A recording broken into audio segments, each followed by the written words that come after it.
지난 시간에 우리 로마서 12장 12절까지 했습니다. 오늘은 13절부터 마지막 절까지 해보도록 하겠습니다. 자, 13절부터 마지막 절까지 21절까지 함께 읽겠습니다. 다 찾으셨죠? 성도들의 쓸 것을 공급하며 손 대접하기를 힘쓰라. 너희를 박해하는 자를 축복하라. 축복하고 저주하지 말라. 즐거워하는 자들과 함께 즐거워하고 우는 자들과 함께 울라. 서로 마음을 같이하며 높은 데 마음을 두지 말고 도리어 낮은 데 처하며 스스로 지혜 있는 자 하지 말라. 아무에게도 악을 악으로 갚지 말고 모든 사람 앞에서 선한 일을 도모하라. 할 수 있거든 너희로서는 모든 사람과 더불어 화목하라. 내 사랑하는 자들아, 너희가 친히 원수를 갚지 말고 하나님의 진노하심에 맡기라. 기록되었으되 원수 갚는 것이 내게 있으니 내가 갚으리라고 주께서 말씀하시니라. 내 원수가 줄이거든 먹이고 목마르거든 마시게 하라. 그리하면 내가 숯불을 그 머리에 쌓아 놓으리라. 악에게 지지 말고 손으로 악을 이기라. 아멘. 지금 이 말씀은 뭐냐면은 하나님의 자녀들은 어떠한 생각, 어떠한 행동을 해야 됩니다 라고 지금 바울이 우리에게 하나님의 말씀을 알려주고 있습니다. 우리는 하나님의 자녀들이기 때문에 지금 주시는 말씀대로 우리 삶에서 그렇게 해야 되고 그렇게 하려고 노력을 해야 됩니다. 13절에 보니까 성도들의 필요에 따라 나누어주며, 그러니까 성도들 쓸 것을 공급해 준다는 게 필요한 사람들에게 나누어 줘야 된다라고 하는 겁니다. 또 손님 대접하기를 힘쓰라. 그것뿐만 아니라 너희를 핍박하는 자들을 축복하고 저주하지 말라. 이렇게 말씀하고 있죠. 우리가 구원을 받았죠. 여러분이 하나 구원을 받아서 하나님의 자녀라는 신분을 얻었습니다. 사람들이 구원하면은 그냥 죄에서 어떻게 되는 겁니까? 용서를 받는 그런 것들로 생각합니다. 즉 지옥에서 천국으로 우리가 옮겨졌다라고만 생각합니다. 그건 기본입니다. 하지만 구원받는 순간에 하나님께서 우리에게 주시는 것이 있어요. 구원받는 순간 누구에게나 주는 겁니다. 죄에서 천국으로 옮겨졌지만은 거룩한 신분의 변화가 있었다라고 하는 거예요. 뭐냐면은 예전에는 죄인이었는데 하나님 믿고 나서는 하나님의 자녀가 됐다, 거룩한 자가 됐다, 이 세상 사람하고는 구별된 사람이 됐다라고 하는 게 우리한테 주어진 겁니다. 그걸 노력해서 주어지는 거야. 하나님께서 그냥 신분증을 우리에게 주셨습니다. 세 번째로는 뭐냐면은 우리는 그리스도와 함께 죽어야지만 어떻게 되는 거예요? 구원받는 거예요. 그리스도와 함께 죽어. 예수님이 왜 돌아가셨어요? 죄 때문에 돌아가셨습니다. 그때 우리가 죽었다라고 얘기하는 겁니다. 그렇게 여겨라. 하나님께서 이렇게 말씀해 주셨어요. 너 실제로 죽지 않았지만 내가 죽은 게 네가 죽은 거다. 내가 죽은 거다. 내가 그렇게 만들었으니까 너는 내가 한 것을 믿기만 하면 된다. 그렇게 여겨라. 이렇게 그렇게 여기고 그렇게 믿어라. 이렇게 말씀하셨어요. 그러니까는 우리가 믿는 순간에 우리는 죽었고 우리 속에 옛 생명, 죄된 생명은 없어요. 그럼 그걸로 끝났느냐? 아니잖아요. 우리 속에 그리스도의 생명, 새 생명을 부어주셨다라고 하는 거예요. 그러니까 이 세 가지가 동시에 그냥 일어나는 거예요. 근데 사람들은 그 두 번째, 세 번째를 잘 생각을 안 해요. 근데 우리는 꼭 그렇게 생각을 해야 됩니다. 첫 번째 뭐라고 그랬어요? 죄로부터 용서받는다. 두 번째, 더 이상 죄인이 아니고 하나님의 자녀, 거룩한 신분증을 받았다. 세 번째는 뭐예요? 내 속에는 이제 그리스도의 새로운 생명이 내 속에 있다라고 하는 거예요.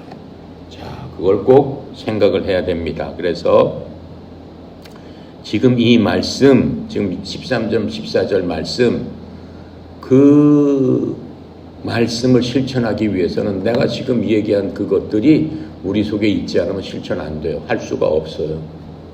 되지가 않아요. 여러분, 컴퓨터 또 이제 핸드폰, 삼성의 핸드폰 새로 나왔습니다. 그걸 다 바꾸세요.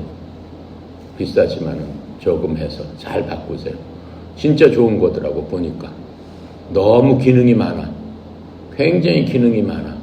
그런데 여러분 부모님이 그 핸드폰을 여러분 사주셨는데 여러분이 그 기능을 몰라서 단지 번호 눌러서 친구한테 전화하는 것밖에 몰라. 하지만 그 핸드폰 사준 여러분 손에 갖고 있는 핸드폰은 여러 가지 많은 기능이 있죠. 한국말로 하면은 뭐 불란서 말로도 뭐 돼버리고 또 그림을 이렇게 탁 터치하니까 그 그림 안에 그 사람이 입고 있는 옷은 뭐고 신고 있는 신발은 뭐고 그런 것들이 다 나온단 말이에요. 근데 그런 걸 할지 몰라. 그런 걸 사용할지 몰라. 그러면 어때요? 내가 갖고 있지만은 그것을 모르기 때문에 그것을 경험해 보지 않고 핸드폰을 이해할 수 없기 때문에 핸드폰이 컴퓨터가 여러분한테 주는 유익이 여러분께 안 된단 말이죠. 똑같다는 얘기예요. 하나님께서 예수님을 통해서 여러분을 구원하셨는데 단지 여러분에게 영생을 준 것뿐만 아니고 예수님의 능력과 또 뭘 주셨다는 거예요? 예수님의 성품도 여러분에게 주셨다라고 하는 거예요. 그러니까는 여러분이 갖고 있는 성품은 옛날 성품이 아니라니까. 예전에 내가 갖고 있었던 예를 들어서 나쁜 습관들이 있어. 남을 때린다든가 남의 걸 훔친다든가 남을 못 살게 한다든가 남을 비방한다든가 그게 그냥 습관으로 돼 있는 사람들도 있어요. 그런데 예수를 믿고 나면은 어떻게 된다는 거예요? 그 습관 자체가 변한다는 거예요. 그 습관 자체가 없어진다는 거예요. 없어진 것을 자기 스스로 몰라. 자기 스스로 모르니까 자꾸 옛 습관대로, 옛 생각대로 그렇게 따라가는 것뿐이에요. 그러니까 그것을 알게 되는 순간 완전히 바뀌어버린다라고 하는 거예요. 그게 예수님 믿는 능력이다라고 하는 거예요. 자, 그래서 그 모든 것들이 원래 사람이 갖고 있던 본성은 어때요? 그 본성은 남이 뭐라고 하면은 반드시 되갚아 주려고 하는 그러한 그 성격을 갖고 있어요. 그러한 성질을 갖고 있어요. 누가 뭐라 그러면 나도 언젠가 너를 갖다가 혼내줘야지 하는 그러한 성격을 갖고 있다라고 하는 거예요. 그건 이제 옛 성품이에요. 근데 그 성품은 예수를 믿으면서 완전히 바뀌어졌는데 컴퓨터를 그 새 걸로 받았듯이 완전히 바뀌었는데 여러분이 그 바뀐 성품 자체를 스스로 작동을 할지 몰라. 그렇기 때문에 옛날 일 습관이 자꾸 나오게 되는 겁니다. 자, 바로 그거는 여러분이 새로 받았을 적에 그 컴퓨터를 새 거를 받은 것처럼 여러분 속에 누굴 받았다고 그랬어요? 뭘 받았다고 그랬어요? 구원받는 순간. 뭘 받았죠? 그래요. 성령님을 받았어요. 성령님. 바로 그 성령님의 성품이 여러분 속에서 나오게끔 돼 있다라고 하는 거예요. 근데 왜 그게 안 나올까? 왜 자꾸 옛날 습관이 자꾸 나올까? 왜 자꾸 나올까? 성령님께서 여러분 안에 조그맣게 있기 때문에 그래요. 어떻게 해야 돼요? 여러분 스스로가 여러분 속에 계신 그 성령님한테 여러분이 복종을 하면 된다라고 하는 거예요. 쉬운 거예요. 내가 옛날 습관대로 하려고 나는 계속 하려고 그래요. 왜요? 내 육체가 있기 때문에. 내 육체는 옛날 습관에 나쁜 습관에 굉장히 익숙해져 있어요. 근데 더 이상 그건 내가 아니다라고 하는 거예요. 내 속에 계시는 건 누구다? 주님께서 주신 바로 성령님이시다. 그 성령님께서 내가 옛날 내 습관대로 하려고 하면은 성령님께서 기분이 나빠요. 그게 원래 네가 아닌데 원래 너는 내가 하라는 대로 해야 되는데 하면서 내 마음속을 가만히 들여다보면은 항상 그 두 개가 싸우고 있단 말이에요. 항상 싸우고 있어요. 그럼 어떻게 해야 돼요? 성령님이 이기셔야 돼요. 그게 여러분이다라고 하는 거예요. 그게 여러분 속에 계신 하나님의 능력이 나오기 시작한다라고 하는 거예요. 그게 예수님의 능력이다라고 하는 거예요. 예수님 속에서 예수님의 힘이 나오기 시작한다라고 하는 거예요. 이해가 갑니까? 그렇게 했을 적에 지금 13절, 14절을 할 수 있어요. 14절 보니까 뭐라고 써 있어요? 너희를 핍박하는 자를 축복하라. 축복하고 저주하지 말아라. 옛날 성품으로 봐서는 이거 힘들어요. 옛날 지옥갈 성품으로서는 날 한 대 때려서 너 나중에 두고 보자. 내가 뒤로 가가지고 돌로 너를 갖다 확 때려버려야 되겠다. 그런 생각을 갖고 있단 말이에요. 너 한 대 때렸어? 그래? 내가 힘을 키워가지고 너 아주 엄청 내가 괴롭힐 거야. 이런 생각을 갖고 있단 말이죠. 그게 옛날 사람의 습관이다라고 하는 거예요. 15절에 보니까 뭐라고 얘기해요? 기뻐하는 자들과 함께 기뻐하고 슬피 우는 자들과 함께 슬피 울어라 이렇게 얘기하고 있어요. 마태복음 5장 44절에 보면은 하나님의 자녀들이 가져야 될 그러한 생각들, 그것들을 우리에게 설명해 주고 있습니다. 잘 들어보세요. 나는 너희에게 이르노니, 예수님께서 하나님의 자녀들한테 얘기하는 겁니다. 너희 원수를 사랑하며 너희 저주하는 자를 축복하고 미워하는 자를 선대하고 악의를 품고 너희를 다루며 너희를 핍박하는 자를 위해서 어떻게 해라? 기도해줘라. 그게 성령님 받은 하나님의 자녀가 그 속에서 하는 일이다라고 하는 거예요. 그걸 누가 그렇게 하셨어요? 예수님께서 하신 거예요. 예수님께서 하셨는데 성령님의 일은 예수님의 일을 그대로 우리한테 알려주는 거예요. 내가 금방 얘기한 거, 원수를 어떻게 하라고 그랬어요? 4가지야. 여러분이 꼭 해야 될 게. 원수를, 내가 금방 얘기했어. 원수를 모르겠지. 자, 집중해서 들어보세요. 다시 한번 얘기해 줍니다.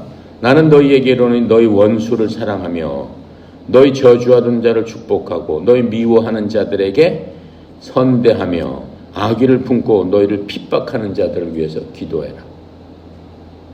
그게 우리가 할 일이다. 내 백성이 할 일이다. 그게 내 자녀들이 할 일이다. 원수를 어떻게 해라? 그렇죠. 두 번째로 저주하는 자들을 어떻게 해라? 축복해라. 그렇죠? 그 다음에 미워하는 자들을 어떻게 해라? 선대하라. 미워하는 선대하라는 게 뭐예요? 나를 미워하지만 나는 그 사람한테 선으로 대해주겠다. 우리나라 속담에 뭐 있어요? 미워하는 사람 뭐 하나 더 준다. 그 얘기예요. 떡 먹고 체해서 죽어라. 그 의미가 아니고 너 건강을 위해서 떡을 준다. 그런 의미예요. 악한 의미가 아니고 좋은 의미로 주는 거예요. 미워하는 사람 떡 하나 더 줘라. 그 좋은 얘기예요. 즉 이 성경에서 나온 얘기란 말이에요. 그 다음에 저주하는 자를 위해서는 핍박하는 자를 위해서는 어떻게 해야 된다? 기도해라. 사랑하고 어떻게? 축복하고 선대하고 기도해줘라. 그 4가지. 그 4가지. 그 4가지를 오늘 실천해 보겠습니다. 아셨죠? 오늘 실천해서 여러분 속에 하나님의 그 능력이 나오는가. 여러분 스스로 시험을 해보세요. 항상 시험을 해보세요. 여러분이 누군가 원수를 만나거나 여러분을 저주하거나 핍박하거나 그렇죠? 미워하는 사람. 그런 사람들을 만나게 되면 이 성경의 원리대로 딱 나오나 바로 나오게 된다면 여러분 속에 하나님께서 하시는 일이다라고 하는 거예요. 그 여러분이 하는 일이 아니다라고 하는 거예요. 여러분 속에 하나님이 계신다라고 하는 거예요. 마치 누구 한 것처럼 예수님께서 이 땅에서 하신 것처럼 여러분이 예수님의 보혈을 받았기 때문에 예수님의 능력을 받았기 때문에 우리도 그렇게 할 수 있다라고 하는 겁니다. 오늘 해보도록 합시다. 자, 그렇게 하면서 16절에 보니까 15절은 같은 의미예요. 즐거워하는 자들과 함께 즐거워하고 우는 자들과 함께 울어라. 자, 그건 어떻다는 얘기예요? 주위에 있는, 내 옆에 있는 사람을 사랑하고 긍휼한 마음이 생길 적에 기뻐하면 기쁘고 슬퍼하면, 옆에 친구가 슬퍼하면 같이 슬프잖아요. 누가? 언제 여러분 그런 경우 있어요? 지금 이 경우가 언제 있어요? 집에서, 패밀리에서. 그렇죠? 서로 가족들이. 그렇잖아요? 오빠가 승진해서 사장님이 됐어. 기뻐요, 안 기뻐요? 같이 기뻐야잖아요. 축하해 오빠 하면서 막 써주잖아요. 그렇죠? 근데 동생이 무슨 슬픈 일을 당했어. 그럼 여러분 어때요? 마음이 슬프잖아요. 바로 그 얘기예요. 아셨습니까?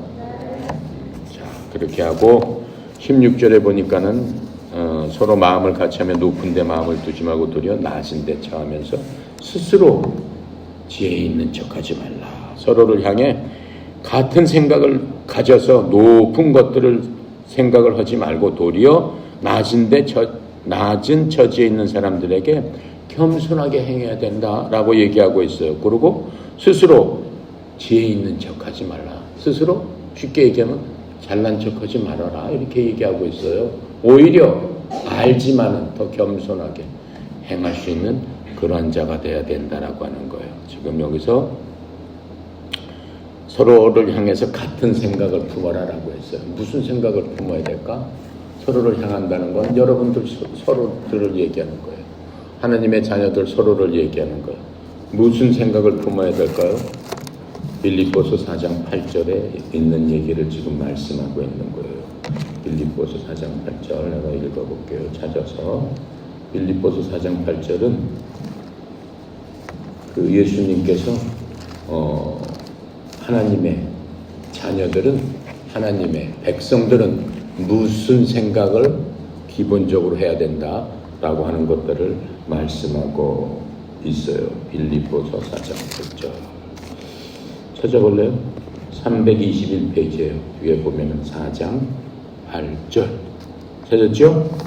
함께 읽어봅시다. 끝으로 형제들아, 무엇에든지 참되며 무엇에든지 경건하며 무엇에든지 오르며 무엇에든지 정결하며 무엇에든지 사랑받을 만하며 무엇에든지 칭찬받을 만하며 무슨 덕이 있든지 무슨 기름이 있든지 이것을 생각하라. 바로 그러한 생각이 우리의 생각의 기본이 돼야 된다는 거예요. 그러니까 우리가 무슨 일을 하든 간에 참되고 경건하고 옳고 정결하고 사랑받을 만하고 칭찬받을 만하고 덕을 세워주는 거, 그런 것들을 항상 판단 기준으로 삼아야 된다라고 지금 말씀하고 있는 거예요. 아시겠습니까? 예, 그래서 빌립보 4장 8절 말씀은 어떻게 보면 우리가 외워야 돼요. 무슨 일을 할 때마다 그 일을 하면서 이게 참된가, 정직한가, 선한가, 무슨 덕이 있는가, 칭찬받을 만한가, 그렇죠? 남을 세워주는 일인가. 그 기림이라는 얘기가 그 일을 통해서 남을 세워주는 그런 것을 뜻하는 겁니다. 자, 그리고 높은 곳에 눈을 두지 말고, 이 중요한 말씀입니다. 하나님께서는 높은 곳에 눈을 두는 그것을 제일 싫어하세요. 하나님께서 제일 싫어하는 것, 거짓말보다도 싫어하고 나쁜 짓 하는 것보다도 싫어하고, 싫어하는 것 중에서 제일 싫어하는 게 교만한 거예요. 잘난 척하는 거예요. 하나님은 그것을 용서 안 하세요. 마귀가, 사탄이 된 게 바로 그 마음속에 이 교만이 들어가면서 악하게 된 거예요. 악하게 되는 것, 악의 근본은 교만이에요. 교만하게 되면은 모든 악의 기본이 되는 거예요. 그래서 하나님께서는 그 마귀가 원래는 착한 하나님의 피조물이었어요. 하나님의 그룹이라는 그러한 천사 비슷한 그런 거였어요. 그래서 하나님 앞에서 이 마귀는 항상 하나님을 찬양하고 하나님을 경배하고 하나님을 높이는 일을 했어요. 하나님께 엄청 순종하는 그러한 창조물이었어요. 근데 어느 날 하나님 옆에서 가만히 보니까는 하나님은 모든 피조물로부터 항상 높임을 받는단 말이에요.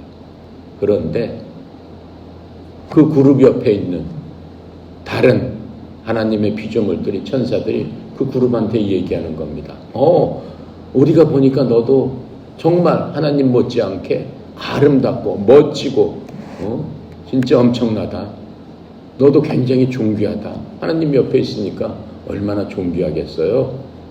하나님의 비서실장처럼 그런 역할을 했는데, 그러니까는 그 마음속에 뭐가 들어갔어요? 교만이 들어갔어요. 진짜 내가 그래? 내가 그 정도야? 그래? 나도 내가 영광을 드리는 하나님 못지않다네. 나도 하나님처럼 돼봐야 되겠다 라고 하면서 어떻게 된 거예요? 하나님을 도전한 거예요. 하나님께 대적한 거예요. 그러면서 그게 사탄이가 된 거예요. 그러면서 자기처럼 생각할 수 있는 그러한 그 피조물들을 많이 모아가지고 자기의 졸개로 삼았어요. 그 졸개들이 뭐예요? 마귀라고 부르는 거예요. 하나님과 대적하는 바로 그것이 바로 높은 것을 눈에 뒀기 때문에, 겸손하지 못하고 교만했기 때문에 생긴 불행의 시초인 겁니다. 17절부터 21절까지 보면은 우리가 하나님께 순종하면서 하나님의 뜻대로 살라고 하는 사람들은 이 세상이고 어디고 사회고 간에 거기에 반대되는, 그것을 시비하는, 그것을 질투하는 그러한 사람들, 그것을 원수라고 그러죠. 그런 원수들을 만나게 되는 겁니다. 그래서 주님께서는 이 땅에서 계실 적에 항상 원수들이 주님 옆에 있으면서 주님의 일을 방해했습니다. 이 지금 로마서를 쓴 바울이나 다른 사도들도 그 사람들이 사역하는 것을 방해하는 원수들이 많았습니다. 그래서 주님께서는 자신의 제자들에게 그들의 가장 큰 원수는 누구라고 했을까요? 바로 너희들 식구다, 이렇게 얘기했어요. 왜 그럴까요? 마태복음 10장 36절에 보니까 사람의 원수들이 그의 집안에 속한 자들이니라, 이렇게 얘기를 해요. 예수님께서 막 사역하시면서 병자를 고치고 막 이런 짓을 하셨어요. 그런 일, 기적과 이적을 많이 행하셨어요. 그랬을 적에 예수님 동생이 예수님한테 뭐라고 그랬어요? 왜 그런 일들을 하냐? 너 왜 그런, 형은 왜 그렇게 그런 일을 하고 다니느냐? 하면서 예수님을 핍박한 사실이 있습니다. 나중에는 어떻게 해요? 그분이 하나님인 줄을 내가 알았노라. 성경에 보면 그렇게 돼 있어요. 맨 처음에 예수 믿으려고 하면 어때요? 예를 들어서 부모님이 다른 것들을 믿는다. 그럼 핍박을 합니다. 너 또 교회 가? 안 돼, 못 가. 막 이렇게 해서 방해를 합니다. 안 믿는 남편을 만나게 되면은 어때요? 부인이 주일날 교회 간다고 그러면 가지 마! 그럽니다. 못 가게 합니다. 지금 그런 얘기를 하고 있는 겁니다. 자, 그래서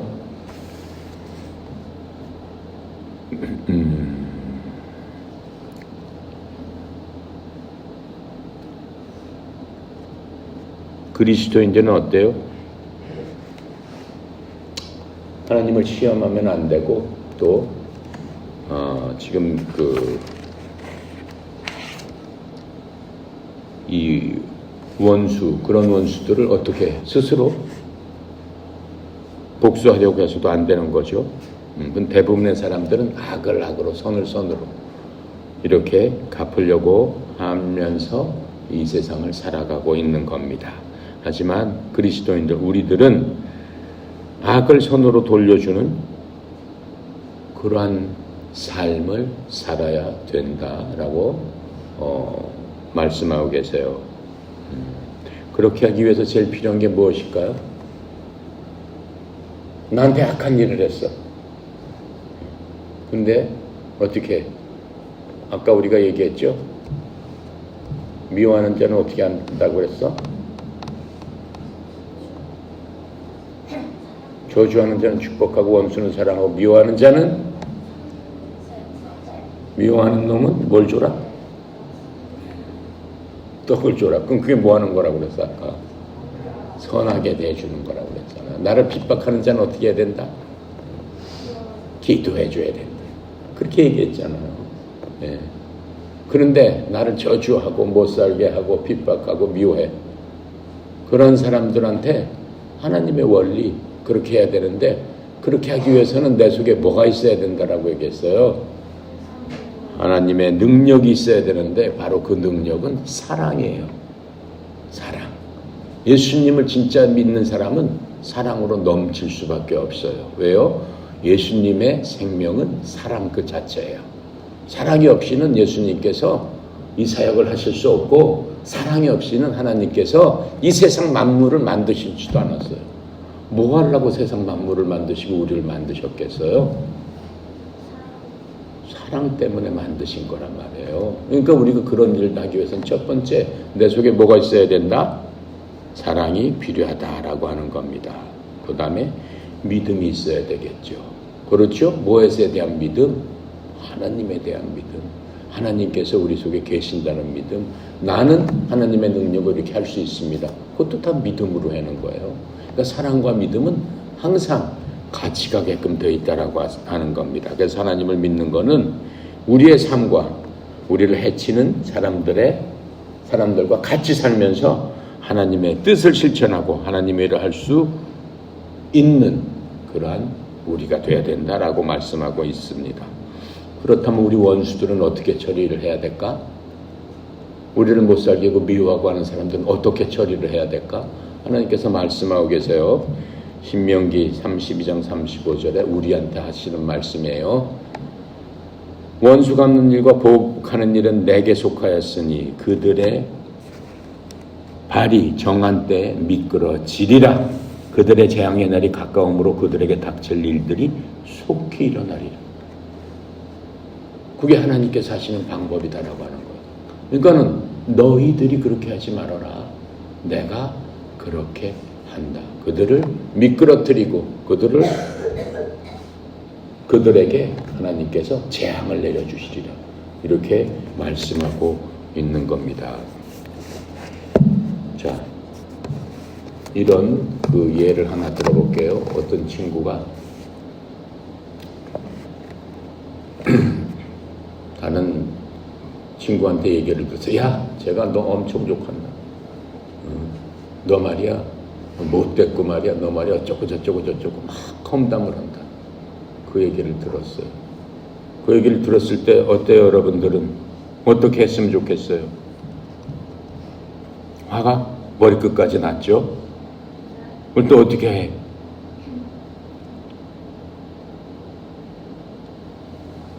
나는 그러지도 않았는데 억울하니까. 여러분 어떻게 해? 어떻게 했으면 좋겠어? 어떻게 했으면 좋겠어? 얘기해봐요. 응? 오해를 풀어. 그 친구한테 가서 오해를 풀어서 너야 너 왜 그렇게 했냐 이렇게. 나는 사실 그렇게 하지도 않은데 너 그 오해다 이렇게 얘기를 한단 말이죠. 네, 아주 좋은 방법이죠. 오해를 풀어. 근데 그 오해가 잘 풀려요 안 풀려요? 안 풀려요. 네. 겉으로는 오해를 푸는 척하고 또 욕합니다. 야, 근데 걔가 와서 말이야 엉터리로 얘기합니다. 가짜뉴스로 얘기합니다.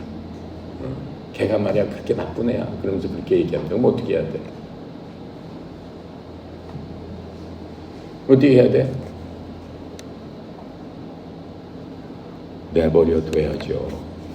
내버려 두면 됩니다. 그 사람을 위해서 어떻게 하라고 그랬어?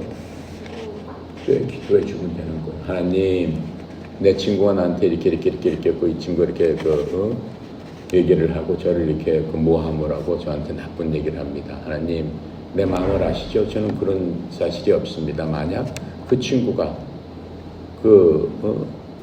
나를 그렇게 오해했다면 그 친구 마음을 풀어줄 수 있도록 하나님 그 친구 마음을 부드럽게 하나님 축복해 주세요 라고 하면서 어떻게 해주는 거예요? 축복해 줘야 되는 거예요. 그 친구 마음이 편안하게 해주세요. 이렇게 기도를 해주는 거예요. 만약에 여러분들이 그 친구한테 뭐라고 하다 보면 싸움이 나오는 거죠. 그렇죠? 싸움이 나게 되면은 더 이상 하나님께서 여러분을 위해서 일을 하실 수가 없다라고 하는 거예요. 아셨습니까? 그렇게 되는 경우는 모두 하나님께 맡기고 그 친구를 위해서 기도해 줬을 적에 그 친구가 어떠한 일이 생깁니까? 하나님께서 그 친구의 마음을 돌려놓으신다라고 성경은 말씀해 주고 있어요. 그래서 그 억울함을 하나님께 맡기고 하나님께 의지해야 됩니다. 바로 그게 여러분이 하는 게 아니고 여러분 속에 있는 하나님의 능력이 나오기 시작하는 거예요. 대단한 거예요. 아셨습니까? 하나님이 여러분 속에 없으면 그렇게 못해요. 다른 사람들은 하고 싶어도 되지가 할 수가 없어요. 왜? 다른 사람들은 자기 속에 하나님이 계시지 않기 때문에 그런 생각 자체를 할 수 없다라고 하는 거예요. 아셨죠? 그러니까 여러분은 여러분 속에 계신 하나님께서 항상 무슨 일을 하더라도 일을 하실 수 있게 만드는 게 가장 지혜롭고 가장 현명하고 하나님이 가장 기뻐하는 사람이다라고 하는 거예요. 아셨죠? 그렇게 할 수 있죠? 자, 17절에 보니까 아무에게도 악을 악으로 갚지 말고 모든 사람 앞에서 선한 일을 도모해라. 이 말씀에 대해서도 데살로니가 5장 15절에서 이렇게 설명해 주고 있어요. 내가 무슨 얘기를 하면은 성경 다른 데 구절을 찾아가지고 여기서 이렇게 설명합니다라고 얘기를 하죠. 왜 그러냐면은 모든 성경은 어떻게 해요? 가리키는 사람이 자기 생각으로 이건 이런 뜻입니다 라고 얘기하면 안 되는 거예요. 그건 인간의 생각이지 하나님 생각이 아니란 말이에요. 그러니까 성경의 모든 말씀은 하나님의 생각이기 때문에 하나님의 생각으로 풀어야 돼요. 근데 하나님께서는 묘하게 하나님의 그 생각이 어려운 것은 다른 66권 중에서 다른 성경에다가 그 말씀에 대한 해석을 해주셨다라고 하는 거예요. 그러니까는 하나님의 성경은 하나님께서 말씀하신 성경으로 해석이 돼야 된다라고 하는 거예요. 그래서 하나님의 말씀은 아이들부터 노인네까지 공부를 많이 한 사람부터 박사까지 다 알아들을 수 있도록 주셨다라고 하는 거예요. 그래서 지금 이 말씀은 데살로니가 5장 15절에서 이렇게 설명해 주고 계세요. 조심하여 아무도 누구에든지 악을 악으로 갚지 말고 도리어 너희 가운데서 선하고 또 모든 사람에게 선한 것을 항상 따르라. 이렇게 말씀하고 있습니다. 이해가 가요? 예, 그래서 신약과 구약 모두에는 보복의 원리와 비보복의 원리가 있습니다. 신약에서 성경에 보면은 어떤 때는 보복하라고 했어요. 누가 그랬어? 너도 그렇게 해라. 또 어떤 때 보면 누가 그랬어? 너는 반대로 해라. 이렇게 말씀해 주고 있습니다. 그 중에 첫 번째로 그 성경에 보니까는 잠언 26장 4절부터 5절 잠언은 지혜서라고 하는 거예요. 구약에 26장 4절부터 5절에 솔로몬이 그 지혜의 왕 솔로몬이 잠언을 썼습니다. 뭐라고 썼냐면은 어리석은 자의 어리석은 것을 따라서 그에게 대답하지 말라. 너도 그와 같을까 염려하라. 사람들이 무슨 어리석고 헛된 얘기해요. 뭐 쓸데없는 얘기 막 해요. 그럼 어떤 사람은 거기에 덧붙여서 더 어리석은 얘기를 해. 더 쓸데없는 얘기를 해. 하나님께서 뭐라고 얘기해요? 대답하지 말라. 그런 얘기 듣지 말아라. 아무 얘기도 하지 말아라. 너는 그게 지혜 있는 자다. 이렇게 얘기해 주고 있습니다. 그런데 5절에 보니까 또 뭐라고 얘기해요? 어리석은 자의 어리석은 것을 따라서 그에게 대답하라. 그가 스스로 지혜롭게 여길까 염려하노라. 또 이렇게 말씀하고 있어요. 그러니까는 이게 경우에 따라서 대답할 때가 있고 대답하지 말아야 될 때가 있다라고 말씀하시는 거예요. 두 번째 경우는 뭘까요? 뭐가 틀린 건데 자기가 아는 척하면서 그렇게 다 얘기를 한단 말이에요. 그렇죠? 그럴 적에는 어떻게 해요? 올바른 얘기를 해줘야 된다라고 하는 거예요. 그걸 그냥 내버려 두면은 본인이 그게 맞는 줄 알고 생각한다라고 말씀하고 있는 겁니다. 그리고 또 보복을 해라라고 하는 얘기가 있어요. 창세기 9장 6절에 보니까 이렇게 말씀하고 있어요. 구약에서 하는 얘기예요. 이게 지금 맞는 얘기가 아니에요. 누구든지 사람의 피를 흘리는 자는 사람에 의해 자기 사람에 의해 자기 피를 흘리리니 이는 하나님이 자신의 형상으로 사람을 만들었기 때문이다. 그거는 사람이 다른 사람을 피 흘리게 했으면 피 흘리게 해라 이렇게 말씀하고 있는 거예요. 그건 구약의 원리예요. 사람을 죽이면 죽인 그 사람 반드시 죽어야 된다. 그게 구약의 원리예요. 근데 지금 그래요? 지금 그렇지 않죠. 조금 아까 얘기한 거 뭐예요? 원수를 사랑해라. 예, 바뀐 거예요. 예수님께서 오셔가지고 구약을 완성시키셨다라고 얘기했어요. 그렇죠? 예. 그래서 출애굽기 21장 24절에 보니까 또 이렇게 써 있어요. 눈은 눈으로, 이는 이로, 손은 손으로, 발은 발로. 무슨 얘기예요? 어떤 사람이 내 눈을 다치게 했으면 그 사람 눈을 다치게 해라. 바로 그 얘기예요. 근데 지금 그렇게 하는 거예요? 지금 그런 시대가 아니죠. 지금은 은혜 시대라고 하는 거예요. 은혜. 자, 그래서 우리는 그런 식으로 하면 안 됩니다. 하지만 구약이라고 해서 무조건 다 보복하라고 그래요? 그렇지 않죠. 구약에서도 보복하지 말라라는 원리가 있어요. 잠언 25장 21절부터 24절에 보니까 이렇게 말씀하고 있네요. 내 원수가 줄이거든 그에게 빵을 주어 먹게 하고 그가 목마르거든 그에게 물을 주어 마시게 하라. 내가 그 머리 위에 불탄 숯을 쌓으면 주께서 내게 보답해 주시리라. 아까 우리가 얘기한 것 원수를 사랑해라 하고 똑같은 거예요. 구약에서도 원수를 사랑해라. 그 사람 줄이고 목마를 적에 먹을 것 주고 물 주게 되면은 그 행위 자체가 뭐예요? 여러분이 원수를 사랑한다는 것 자체가 그 원수는 무엇을 당한다는 얘기예요? 그 머리 위에 숯불을 쌓아놓는 것 같다라고 얘기했어요. 머리 위에 여러분 숯불을 쌓으면 어때? 머리에 숯불을 이렇게 이고 있다고 생각해봐. 어떻겠어요? 어때? 고통스럽죠? 그렇죠? 여러분이 여러분을 미워하고 여러분을 싫어하는 사람들한테 잘 대해주고 오히려 그 사람들 부족한 부분을 여러분이 채워주게 되면은 그 사람 마음은 오히려 고통스럽다라고 하는 거예요. 너무나 고통스럽게 된다라고 하는 거예요. 그렇죠? 고통스럽게 해서 무슨 생각을 할까? 아, 내가 잘못 생각했구나. 내가 쟤를 괜히 미워했구나. 미워한 것에 대한 고통이 밀려온다라고 하는 거예요. 그게 하나님의 방법이다라고 말씀하고 있는 겁니다. 자, 그래서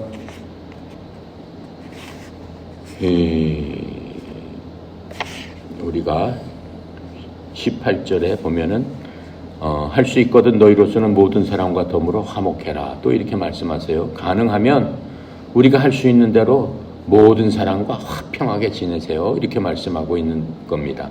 가능하다면은 이 무슨 뜻일까요? 언제나 그렇게 할 수는 없다는 거예요. 언제나 항상 화평할 수는 없다는 거예요. 화평은 뭐예요? 나 혼자 화평할 수 있어요? 상대방과 같이 손잡고 화해하면서 그래 우리 앞으로 친하게 지내자라고 얘기했을 때 상대방이 받아줘야지 되는 거죠. 내가 일방적으로 한다고 해서 화평이 올 수는 없는 겁니다. 그래서 하지만 내가 그리스도인인데 먼저 상대편인데한테 손 내밀고 야 우리 앞으로 잘 지내자라고 하는데 필요 없어. 난 너하고는 다시는 안 볼 거야. 그렇게 해서는 안 된다라고 말씀하고 있는 겁니다. 알겠어요? 예. 히브리서 12장 14절에서 이렇게 설명해 주고 있습니다. 모든 사람과 더불어 화평과 거룩함에 따르라. 그것들이 없이는 아무도 뭘 볼 수 없다. 주를 볼 수 없느니라. 내 마음속에 불편한 게 있으면은 하나님을 볼 수 없다라고 하는 거예요. 그러니까 누구하고 싸웠다. 누구하고 내 마음이 안 좋다. 그 사람하고 화평하는 게 좋은 거예요. 왜요? 내 마음속에 그러한 불평이 생기고 그러한 그 불안이 있게 되면은 하나님을 내가 만날 수가 없기 때문에 그렇다라고 말씀해 주고 있는 겁니다. 자, 19절 보겠어요. 내 사랑하는 자들아 너희가 친히 원수를 갚지 말고 진노하심에 맡겨라. 기록되었을 때 원수 갚는 것은 내게 있으니 내가 갚으리라 주께서 말씀하셨느니라. 자, 원수 갚는 일은 구약뿐만 아니라 신약에서도 하나님께서 직접 해주시겠다고 했어요. 그러니까 우리가 쫓아다니면서 원수 갚을 필요가 있어요? 없어요? 없어요. 원수는 오히려 어떻게 하라고 그랬어요? 사랑해라. 그렇죠? 나를 미워하는 사람 어떻게 해라? 선대하라. 나를 저주하는 사람 어떻게 해라? 축복해라. 나를 핍박하는 사람 어떻게 해라? 기도해줘라. 그게 원리다라고 하는 거예요. 그것을 지킬 수 있는 사람은 하나님의 능력이 그 사람으로부터 나오고 있다라고 하는 것을 우리가 알 수 있습니다. 20절입니다. 내 원수가 줄이거든 먹이고 목마르거든 마시게 하라. 그리함으로 내가 숯불을 그 머리 위에 쌓아 놓으리라. 이거 다 설명한 겁니다. 자, 그래서 우리가 손으로 악을 갖게 되면 상대방은 여러분의 뜨거운 사랑으로 인해서 오히려 고통스러워진다라고 하나님께서는 말씀하고 계세요. 그래서 우리는 확실히 하나님께 기도하는 것이 필요해요. 그것을 내 힘으로는 할 수 없어요. 내 속에 그리스도의 사랑, 이미 와 있는 내 사랑을 더 풍성하게, 내 속에 계시는 성령님께서 내 속에서 더 풍성하게 나를 통해서 하나님께서 일하시옵소서. 예수님처럼 기도해야 되는 거예요. 예수님도 이 땅에서 그렇게 기도하셨잖아요. 그렇죠? 자, 그렇게 해서 하나님과 이래 자녀가 된 우리는 우리 자신을 보호하는 것이 아니고 주님께 순종하고 하나님 앞에 그 모든 것들을 하나님 앞에 맡겼을 적에 그 결과는 하나님만 알고 계시는 겁니다. 그래도 하나님께 그것을 모든 것을 맡겼을 적에 하나님께서 약속하신 것은 가장 좋은 것으로 너희들에게 주겠다 이렇게 말씀하고 있는 겁니다. 아셨습니까? 마지막 절입니다. 악에게 지지 말고 손으로 악을 이기라. 이건 20절에서 이미 설명한 겁니다. 그렇게 함으로써 우리는 하나님의 자녀답게 높은 수준의 삶, 예수님 같은 그러한 삶을 살 수 있다라고 하는 겁니다. 예수님과 똑같이 될 수 없지만은 예수님과 닮아가는 삶을 살 수 있다라고 얘기했어요. 그렇죠? 그래서 여러분 아까 얘기한 대로 빌립보서 4장 8절 무엇이든지 거룩하고 선하고 정직하고 순수하고 그렇죠? 칭찬이 있든지 무슨 덕이 있든지 무슨 기름이 있든지 오직 그것만 생각해라. 항상 모든 일을 하면서 그것을 생각하라. 거기에 지금 하는 일이 맞나 틀리는가 그걸 기준으로 생각해라. 그게 하나님의 자녀들이 마땅히 가져야 할 책임이다. 아셨습니까? 기도하고 마치도록 하겠습니다.